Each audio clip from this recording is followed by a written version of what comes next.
मित्रांनो, घराबाहेर हे बांधा. कधीच तुमच्या घराला नजर लागणार नाही, घरातल्या लोकांना नजर लागणार नाही.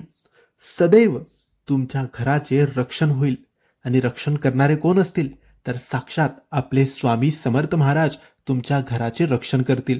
मित्रांनो, आपल्या घराला कोणाची नजर लागते तर येणाऱ्या जाणाऱ्या लोकांची. त्यांची वाईट दृष्टी, त्यांची नकारात्मक दृष्टी आपल्या घरावर पडते. किंवा कोणीतरी आपल्या घरात येतं, नकारात्मक ऊर्जा सोडून जातं, किंवा वाईट दृष्ट आपल्या घरावर ठेवतो आणि त्यामुळे आपल्या घराला नजर लागते. आणि घराला नजर लागली म्हणजे काय होईल? आजारपण, कटकटी, वादविवाद, पैसा न टिकणे, व्यापार न चालणे, प्रगती न होणे, अशा सगळ्या गंभीर समस्या आपल्या घरात होऊ लागतात.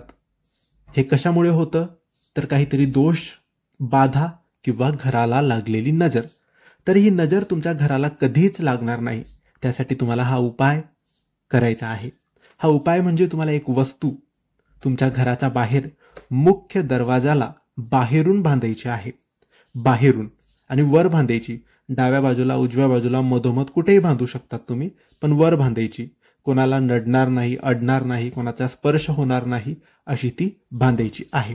आता ही वस्तू कोणती? तर ही वस्तू 2-3 गोष्टींनी मिळून बनणार आहे.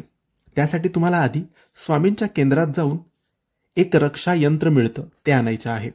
रक्षा यंत्र किंवा काही ठिकाणी त्याला रक्षा कवच म्हणतात, ते आणायचं आहे. एक रक्षा यंत्र, त्यामध्ये कवडी असते, एक यंत्र असतं, उदी असते, असं बऱ्याचशा गोष्टींनी एक पाऊच, एक पाकिट तयार असतं, ते आणायचं आहे. 10-20 रुपयापर्यंत तुम्हाला ते मिळेल.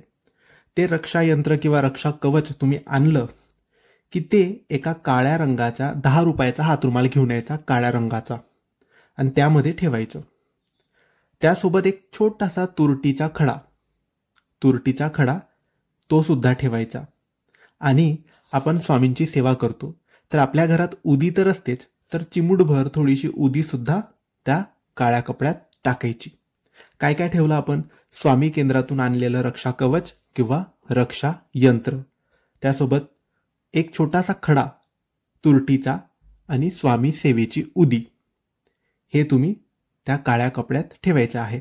आता तुम्ही स्वामी सेवा करत नसाल किंवा तुमच्या घरात स्वामींची उदी नसेल तर तुम्ही जेव्हा स्वामी केंद्रात हे रक्षा कवच किंवा रक्षा यंत्र घ्यायला जाल तर तिथे उदी असते, तर कागदात घेऊन या तिथून उदी. बाकी आपल्या घरात ठेवा आणि बाकी या काळ्या कपड्यात टाका. रक्षा कवच म्हणजेच रक्षा यंत्र आपण टाकलं, तुरटी टाकली आणि थोडीशी उदी टाकली. त्यानंतर याला व्यवस्थित बांधायचं आहे. एक पोटलीसारखं करायचं आणि ती पोटली, ते सगळं आपल्या घराच्या वर बांधायचं आहे. कोणाचा स्पर्श होणार नाही, कोणी हात लावणार नाही, कोणाला अडणार नाही, नडणार नाही, असं तुम्ही ते बांधायचं आहे. वर बांधायचं, भिंतीला बांधलं तरी चालेल, वर बांधायचं आणि त्याला तसंच कायमस्वरूपी सोडून द्यायचं. हा स्वामींचा आशीर्वाद, स्वामींची कृपा असते. आपल्या घराचं रक्षण होतं वाईट शक्तीपासून, नकारात्मकतेपासून, आणि भरपूर बाधा ज्या आपल्या घरात नकळत येत असतात त्यापासून आपलं रक्षण होतं.